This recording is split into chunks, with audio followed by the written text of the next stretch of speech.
Hello everyone, তো দেখো আজকে নিয়ে চলে এসেছি কী কী মেনু হয়েছে দেখো। তো মা আজকে করেছিল হচ্ছে বেগুন ভাজা, লতি চিংড়ি মাছ দিয়ে ঝাল, আর শঙ্কর মাছ আর বোয়াল মাছের কষা। তো আমি আর আমি আর আকাশ গেছিলাম গোলুকে নিয়ে ডাক্তার দেখাতে। তো তারপরে এসে খাচ্ছি গরম গরম একদম, মা ভাত নামিয়েছে। তো এত টেস্ট লাগছে তোমাদেরকে সেটাই বলছি। তারপরে আবার পাতি লেবু কেটে দিয়েছিল, তো লেবু দিয়ে তো খেতে হেভি লাগে, আর আমার লেবু দিয়ে খেতে খুবই ভালো লাগে।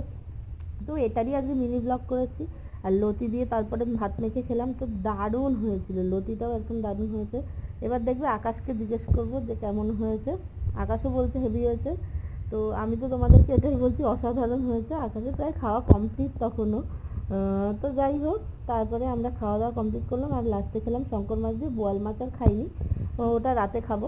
তো মাছের ঝোল তো দারুণ টেস্টি হয়েছিল, আর মার রান্নাটা সবসময় ভালোই হয়। তো আজকের মতো এইটুকুই। Bye bye everyone.